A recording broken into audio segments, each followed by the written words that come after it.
इस आदमी का हाथ देख लीजिए और उसके बाद सवाल पूछिएगा अपने उन तमाम नेताओं से जो आपके पास वोट मांगने आएंगे। 7 दिन से अनशन पे। कल तो बहुत नौकरी बांटा जा रहा रोडवा पर हम देख रहे थे। हमारी बहन एक पीएमसीएच में भर्ती थी सर, हम लोग कई दिनों से खाना नहीं खाए, एडमिट थे, अपने बीच में इलाज छोड़ के फिर भी आए कि कहीं हम लोग हार ना जाए। कि 12,000 छात्रों को दोबारा से आप एग्जाम ले रहे हैं, ठीक है, तो आप ये बताइए कि आप किस आधार पर उनकी क्वेश्चन पेपर सेट करेंगे और किस आधार पर उनकी मार्किंग करेंगे। 1 साल बाद 71वीं बीपीएससी एग्जाम देंगे, लेकिन आप 5 साल तक नजर नहीं आएंगे सर, याद रखिएगा इस बात को।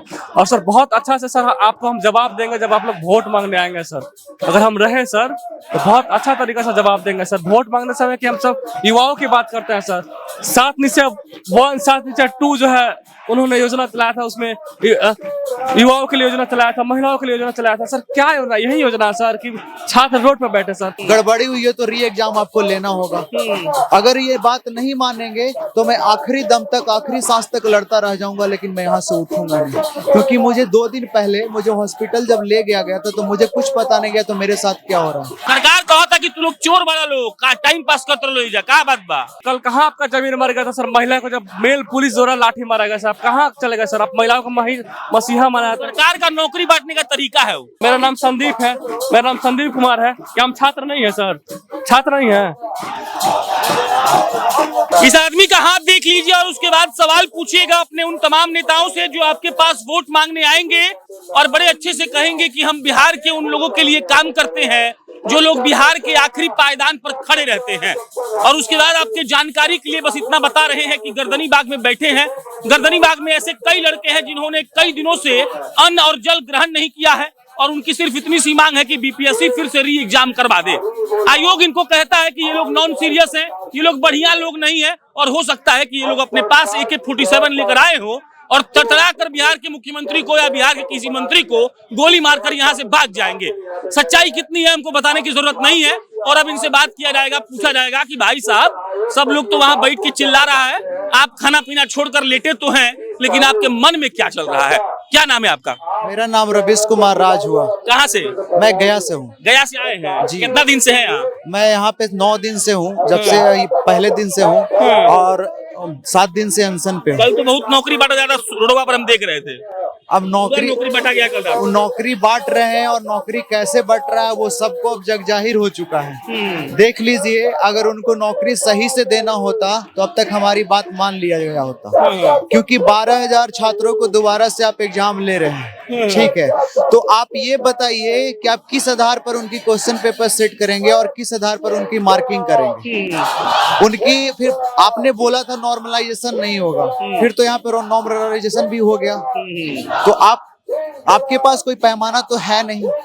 तो आप ये बताइए, आपने ही बोला, आपने नोटिस जारी किया, तो आप गुमराह क्यों कर रहे हैं? वो बोलता है कि एक ही सेंटर तो था, तो एक सेंटर पे 12,000 छात्र हैं और 12,000 छात्र कम से कम 2 सेंटर के बराबर एक सेंटर पे। और एशिया का सबसे बड़ा सेंटर, और नीतीश कुमार कहते हैं कि वो हमारा एशिया का सबसे बड़ा एग्जामिनेशन हॉल है और वहां पे बड़े पैमाने पर एग्जाम मिलेंगे, लेकिन उस जगह से इस तरह का हरकत होता है, वहां पे प्रशासन सही से एग्जाम नहीं करवा पाती है, तो हम कैसे उम्मीद कर सकते हैं कि 912 सेंटर पर सही से एग्जाम हुआ होगा? कोई पारदर्शिता यहाँ पे तो है नहीं। तो हम लोग ने यही कहा कि आप 12,000 बच्चों को एग्जाम ले रहे हैं, गड़बड़ी तो हुई है, आप मान रहे हो, गड़बड़ी हुई है तो री एग्जाम आपको लेना होगा। अगर ये बात नहीं मानेंगे तो मैं आखिरी दम तक, आखिरी सांस तक लड़ता रह जाऊंगा, लेकिन मैं यहाँ से उठूंगा नहीं। क्योंकि मुझे 2 दिन पहले मुझे हॉस्पिटल जब ले गया था तो मुझे कुछ पता नहीं गया तो मेरे साथ क्या हो रहा है। अगर 20 मिनट ऑक्सीजन की देरी होती तो मेरी जान चली जाती, लेकिन सरकार फिर भी इस चीज को देख नहीं रही है। नीतीश कुमार एग्जाम निकाल कर आप अधिकारी बनिएगा, अधिकारी यहाँ लेटा हुआ है। आजकल जितने भी यहाँ पे युवा हैं, लगभग ज्यादातर युवा 1-2 बार मेंस लिख चुके हैं। वैसे युवा है, कुछ लोग तो इंटरव्यू भी दिए हुए। मैं खुद 2 बार मेंस लिख चुका हूँ। तो आप नीतीश कुमार जी और आयोग बोलते हैं कि ये सारे उपद्रवी है, तो छात्र कभी उपद्रवी नहीं होते। सीरियस लोग नहीं है आप लोग। हाँ, नॉन सीरियस बोला जाता है। तो मैं बता देता हूँ, नॉन सीरियस की बात करते हैं आप, तो मैं चेयरमैन साहब के बोलते हैं, आप छात्रों के बीच आकर हमारी साक्षात्कार कर लीजिए मीडिया के सामने। अगर मैं उस लायक नहीं हुआ तो आप री एग्जाम नहीं कराइएगा। मैं ये भी बोल रहा हूँ, लेकिन आपको संवाद तो कीजिए आकर। क्या नाम है भाई जी आपका? मेरा नाम संदीप कुमार है। मैं कहाँ से संदीप जी? पश्चिम चंपारण से हूँ। कौन गाँव?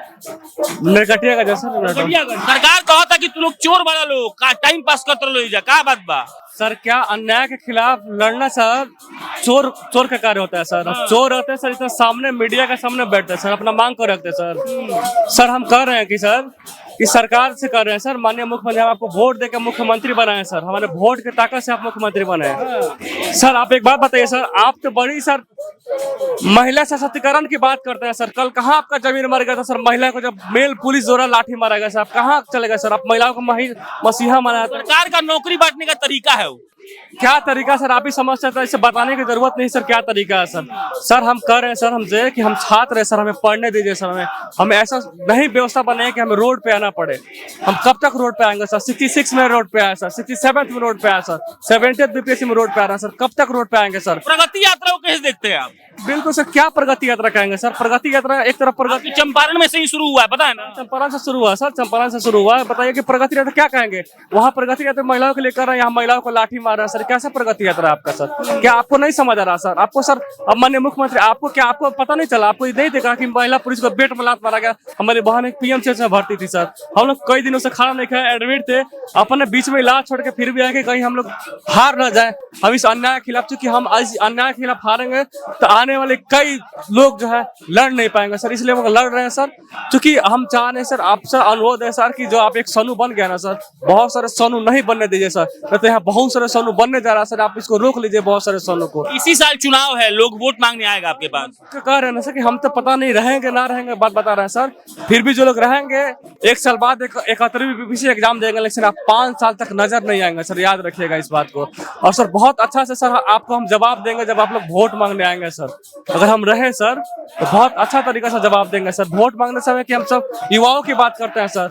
7 निश्चय 1, 7 निश्चय 2 जो है उन्होंने योजना चलाया था, उसमें युवाओं के लिए योजना चलाया था, महिलाओं के लिए योजना चलाया था सर। क्या योजना? यही योजना है सर कि छात्र रोड पर बैठे सर, कर उपद्रवी छात्र सर। हम उपद्रवी होते तो अनशन पर बैठते सर, उपद्रवी होता था जाकर पीछे रोड गेट नहीं तोड़ दे रहे थे सर। उपद्रवी के कार्य होता है ना कि उपद्रवी अनशन में बैठते हैं, भूख हड़ताल में बैठते हैं। कह रहे हैं कि जो वहाँ बैठे हैं छात्र नहीं है। क्या जो बैठे छात्र नहीं है सर? तो आपको अपना एडमिट कार्ड दिखाना कि हम छात्र नहीं है सर। मेरा एडमिट कार्ड है कि हम छात्र नहीं है यहाँ। दिखाइए एडमिट कार्ड दिखाइए। मेरा नाम संदीप है। क्या मेरा नाम संदीप है? मेरा नाम संदीप कुमार है। क्या हम छात्र नहीं है सर? छात्र नहीं है।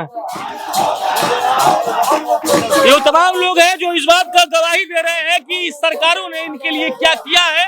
और जब आप यहाँ पर आकर बैठेंगे तो आपको ये समझ में आ जाएगा कि जो सरकारें इस बात का दावा करती हैं कि हमने सब कुछ ठीक कर दिया है, उन्हीं सरकारों ने यहाँ पर कैसे उन छात्रों को बेबस होने पर मजबूर किया है। बहुत बहुत धन्यवाद।